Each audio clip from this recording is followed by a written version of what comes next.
Sáquennos de aquí. Entrevista a Sáquennos de aquí. Entrevista a María Sima. Nikki Eltz. Editorial. Gratis lo recibiste, gratis ofrécelo. Dedicado con amor a todos aquellos que aún han de experimentar el amor de Dios.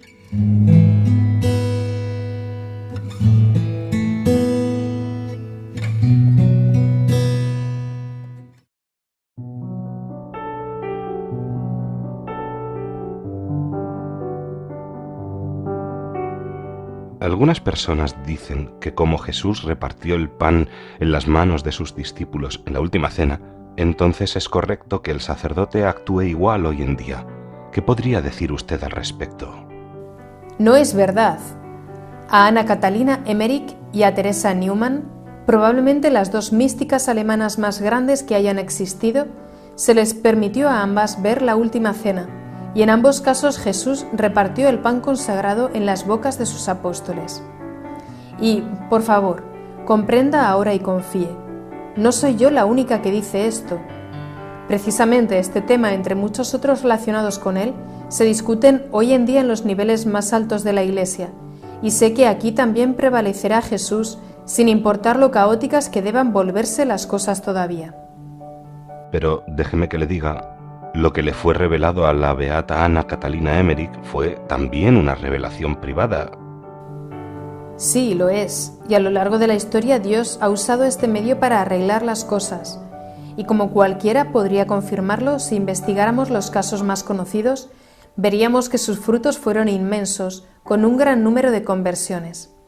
Piense simplemente en Rue de Bac, Lourdes y Fátima, o en Teresa Neumann, por no hablar de la gran cantidad de conversiones que han tenido lugar en los últimos años en ese pequeño pueblo en el medio de una de las zonas más inestables de toda Europa. Me refiero, por supuesto, otra vez a Medjugorje. Y aquí tenemos otra perspectiva respecto a dar la comunión en la mano. ¿Cuál es esa perspectiva? Y por favor, María, quiero escuchar todos los posibles ángulos que conozcas sobre este tema, porque sé que hay mucha gente noble que está buscando la respuesta correcta. En los pueblos donde la Virgen elige aparecerse como Medjugorje, Schio, Garabandal y otros, generalmente esto ocurre en las afueras.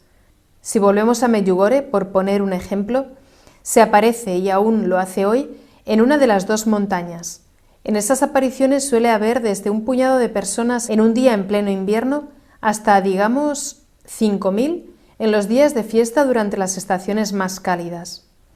Sin dudarlo y sin importarles el tiempo, todos los que están allí forcejearán y se amontonarán en el barro y en las rocas, clavándose las espinas de los arbustos para poder arrodillarse cuando la Santa Madre está con ellos. Arrodillarse es algo natural para todos y debería serlo, pero solamente 2 o 3 horas antes, abajo en la iglesia, mientras están recibiendo al mismo Jesús en la Sagrada Eucaristía, casi todos se quedan de pie, orgullosos como soldados. ¿Esto es lo que nuestra Madre quiere de nosotros? ¿Que nos arrodillemos delante de ella y no de su divino Hijo? No, no es así. Por favor, que la buena gente escuche y siga su propia conciencia y no se comporten de otro modo simplemente porque otros lo hagan. Y para que usted lo vea, se me ocurre otro hecho que contarle. Puede que no sea tan impresionante como el que le dije antes de la mujer a quien se le ennegrecieron las manos, y no hay problema si resulta divertido. Pero ciertamente para mí es igual de convincente que cualquier otra historia. Conozco personalmente a una mujer muy buena y piadosa, que también tenía problemas con este tema, y simplemente rezó y le pidió al mismo Jesús que le enviara una señal rápida para poder aclararse. Y Jesús lo hizo. La siguiente vez que fue a recibir la comunión, el sacerdote, como lo había hecho hasta ese entonces, puso la Eucaristía en la palma de su mano. Tan pronto como la puso allí, la hostia se elevó de su mano, subió y desapareció en el aire. Este pequeño milagro también fue presenciado por varios testigos. María, lo que dice es muy convincente. Y la Madre Teresa también prefería que los fieles recibieran la Eucaristía de rodillas y en la lengua, y en sus comunidades esa es la única forma permitida. Verá, desde la perspectiva de la Iglesia, recibir la comunión en la mano es solamente algo que se tolera, pero no es lo que realmente quiere. Cuando los sacerdotes que están en el purgatorio la visitan, ¿quién se ocupa entonces de las oraciones o de lo que sea necesario para que sean liberados? Las oraciones que requieren para ser liberados las deben hacer otros sacerdotes, pero si necesitan alguna otra cosa, me encargo yo misma. ¿Con qué frecuencia deberían celebrar la Santa Misa los sacerdotes? No menos de una vez al día. La ley de la Iglesia permite hasta 2 veces al día si la segunda misa es un funeral o la celebración de un matrimonio. Pero Dios entiende que pueden existir condiciones extraordinarias que hacen que los sacerdotes deban celebrar más de 2 misas al día, como cuando no se encuentra otro sacerdote que pueda celebrarla. Esto se debe a que celebrar la Santa Misa es la tarea principal de la función de los sacerdotes. Es la misión más grande que tienen y debería transformarse en la mayor expresión de su amor hacia Dios. Podemos dar por hecho que también hay religiosas en el purgatorio. Así es, y la mayoría de las veces se encuentran ahí por faltas de humildad, faltas de modestia y de desobediencia. ¿Y también hay sacerdotes que se hayan ido al infierno? Hace muy poco vino a verme un sacerdote que había estado enfermo hasta hacía no mucho. Había ido entrando y saliendo de distintos hospitales durante varias décadas, y 3 veces estuvo a punto de morir.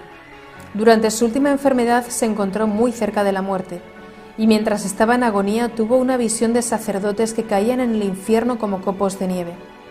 Le impresionó muchísimo, y no dejó de llorar durante semanas.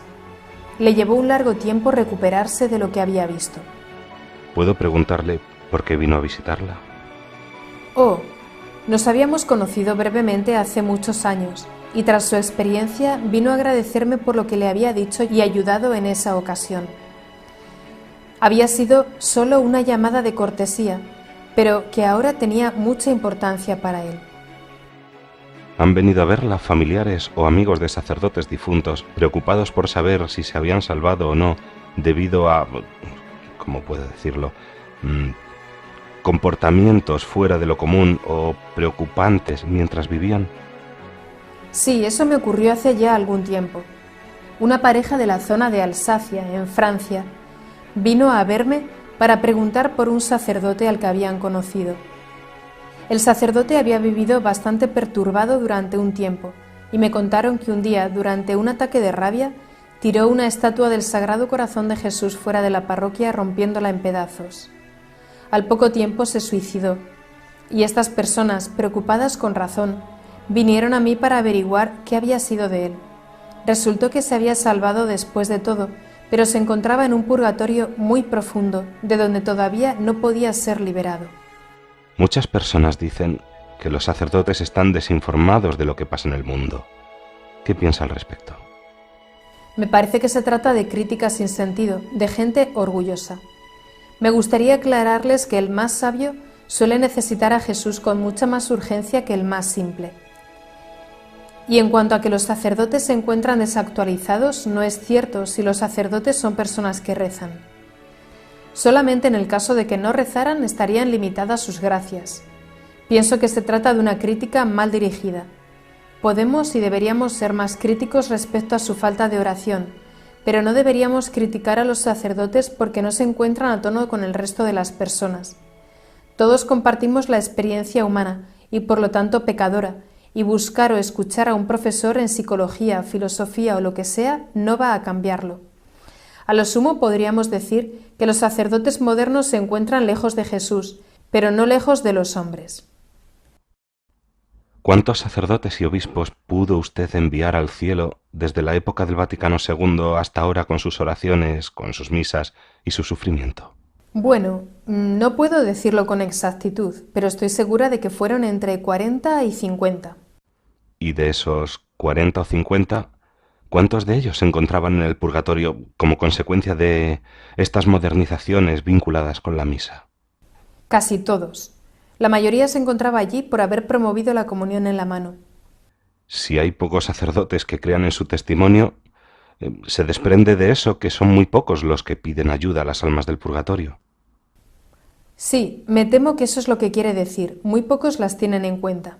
¿Puede contarme el caso de un sacerdote que haya recibido ayuda de las almas del purgatorio? Sí, se trataba de un sacerdote de cerca de Budapest, en Hungría, que no hace mucho tiempo quería renovar su parroquia y construir un pequeño monasterio. Entonces lo primero que hizo fue a ver a su obispo para pedirle ayuda. El obispo le dijo que hiciera lo que quisiera, pero que él no podía ayudarle en ese proyecto. Entonces el sacerdote rezó y dijo que dependería de la ayuda de nuestra Madre mediante la intercesión de las almas del purgatorio. Poco tiempo después vino a verme y accedí rápidamente a ir con él a su parroquia y a otras de la zona para hablar del tema. A las 2 semanas de volver de aquel viaje, el sacerdote recibió $100.000 para su parroquia y para la construcción del monasterio. Las almas del purgatorio le respondieron rápidamente. Eso es tener suerte. No fue suerte. Dios ayuda rápidamente a quienes confían en nuestra Madre y en la ayuda de las almas del purgatorio. Estoy seguro de que usted sabe mejor que nosotros que muchos seminarios se encuentran prácticamente vacíos. ¿Por qué sucede esto y cómo podemos remediarlo? La solución consistiría en volver a enfatizar el espíritu de oración, el sacrificio y la penitencia. Entonces habría más vocaciones. Las almas que se sienten llamadas a servir a Dios de esta manera saben claramente que su camino es la oración y que cuando no se alimenta la oración, ¿para qué existen entonces los seminarios? Si hubiera más oración, habría entonces un mayor número de vocaciones y así, cambiando un poco el tema, no sería necesario permitir que laicos con las manos sin consagrar distribuyeran la Sagrada Eucaristía. Si se fomentara la oración en los seminarios, todos fortalecerían su vida de fe y Satanás encontraría una distancia mucho mayor. Ha puesto mucho énfasis en el hecho de confiar en la Virgen María para que nos conduzca a Jesús. ¿Nota alguna diferencia entre los sacerdotes marianos y aquellos que se han vuelto, como usted dice, modernos y han dejado de lado a la Virgen? Oh, sí. Puedo distinguir a un sacerdote mariano con facilidad. Son mucho más gentiles, humildes, penitentes, cariñosos y protectores. En su humildad se hacen fuertes, y con esta fortaleza sus frutos se vuelven mucho más claros que aquellos que olvidan a María. Los sacerdotes marianos tienen también mucho menos problema con el celibato. Y apoyados en nuestra Madre, podría decirse que viven las enormes gracias que acompañan este don. Nuestra Madre, si la ayudamos, aplasta la cabeza de Satanás. Y no se trata de un mero simbolismo, es un hecho. Satanás huye de la Virgen y de sus sacerdotes. Los sacerdotes marianos y el ejército mariano de laicos que los rodean salvarán a la humanidad al final, y esto ocurrirá con el triunfo del corazón inmaculado de María. Entonces tenemos hoy en día un papa abiertamente mariano y un ejército mariano de sacerdotes y laicos. Quien quiera unirse al Santo Padre y a este ejército, ¿cuál es la mejor manera para hacerlo? ¿Qué es lo mejor que pueden hacer para el triunfo de su inmaculado corazón? Empezar a rezar. Empezar a vivir los mensajes de Medjugorje y consagrarse, ellos y sus familias, al Inmaculado Corazón de María.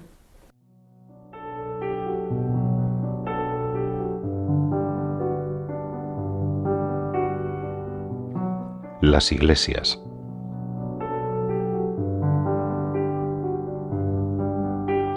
Cuando las almas del purgatorio le advirtieron sobre la situación actual de la Iglesia, ¿también le dijeron algo acerca de cómo se construyen las iglesias hoy en día?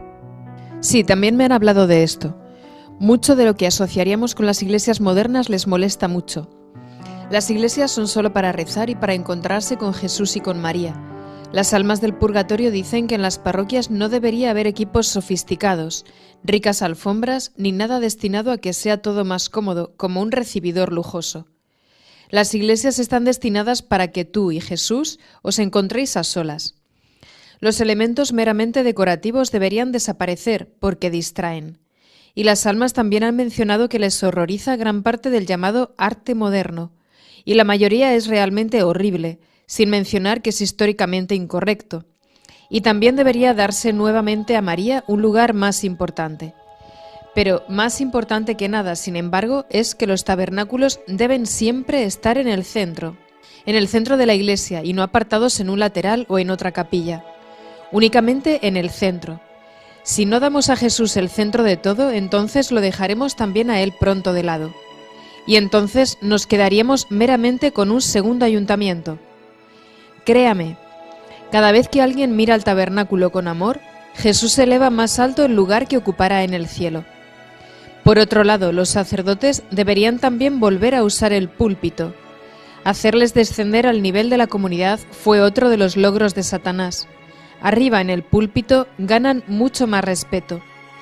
No deberían organizarse actos sociales en las iglesias, solamente los sagrados. Deberían volver a estar presentes las imágenes de los santos, al menos San José, el arcángel San Miguel y el santo por el cual se erigió la iglesia. Y ya he mencionado los reclinatorios para comulgar.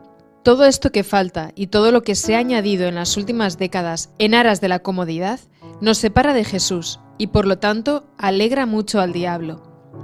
Me han comentado que en algunas parroquias se sirve café, se lleva a los animales en el regazo, se colocan televisores. Y yo he visto parroquias sin agua bendita en las puertas y sin reclinatorios. Nada de esto es bueno, ni tiene que ver con la voluntad de Jesús. Entonces, las almas del purgatorio no están contentas con las llamadas iglesias modernas, ¿verdad? No es así. He visto varias iglesias modernas en donde todo estaba bien. Una, por ejemplo, en Lienz, en el Tirol. Es muy moderna, pero allí se reza mucho y está bien construida. Así que lo feo, los lugares donde no se reza o sin imágenes, no necesariamente equivale a moderno, pero lo moderno la mayoría de las veces es feo, incompleto y no lleva a la oración. ¿Qué me dice de las funciones sagradas que las iglesias modernas pueden haber olvidado? Sí, eso también. Las almas del purgatorio me han dicho que echan de menos las procesiones, que son como pequeñas peregrinaciones. Esas procesiones por nuestra Madre o por los santos eran una parte integral de la vida espiritual de antes. Si organizamos desfiles de equipos deportivos y de políticos, ¿por qué entonces ya no llevamos a cabo procesiones por Jesús, su Madre y los santos? En las procesiones el mundo entra en contacto con Jesús y sus santos. Así debería ser, y no al revés, cuando tantas veces y tan frecuentemente llevamos el mundo a la casa de Jesús. Además, en muchas partes del mundo los sacerdotes han dejado de bendecir los hogares al menos una vez al año. Eso también debilita la fe y entibia el amor y el respeto que debe mantenerse siempre intacto entre sacerdotes y laicos. La pérdida de estas funciones sagradas hace que Satanás sea plenamente feliz y le sea mucho más fácil a él y a sus demonios entrar en los hogares. Y también se han olvidado en muchas partes del mundo de la devoción del primer sábado. Debemos volver a restituirlas. Entre otros motivos, para todo ello se nos ha dado a los sacerdotes. Los necesitamos, y ellos necesitan que les recordemos nuevamente sus deberes. ¿Puede decirme cómo se celebra la misa en su iglesia aquí en Sonntag? ¿Y si las almas están contentas con la forma en que se llevan a cabo las cosas aquí? Sí, están satisfechas del modo como se celebra aquí. Nunca se quitaron los reclinatorios para comulgar y la Sagrada Comunión se ha dado solo en la boca. Nunca hay mujeres cerca del altar, eso incluye las lecturas y que solo haya monaguillos niños en el altar. Jesús, presente en el tabernáculo, se encuentra en el centro del presbiterio y las imágenes de nuestra Madre y de algunos santos ocupan un lugar principal. Los fieles pueden confesarse semanalmente y la gente lo aprovecha. También asisten con frecuencia a las adoraciones del Santísimo Sacramento y al rezo del Rosario. Todos los niños se sientan en los primeros bancos durante toda la misa.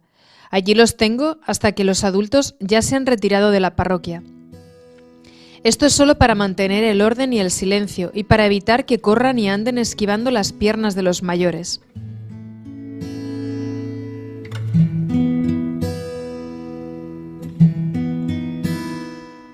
Sáquennos de aquí. Entrevista a María Simma. Nicky Elch. Editorial. Gratis lo recibiste, gratis ofrécelo. Dedicado con amor a todos aquellos que aún han de experimentar el amor de Dios.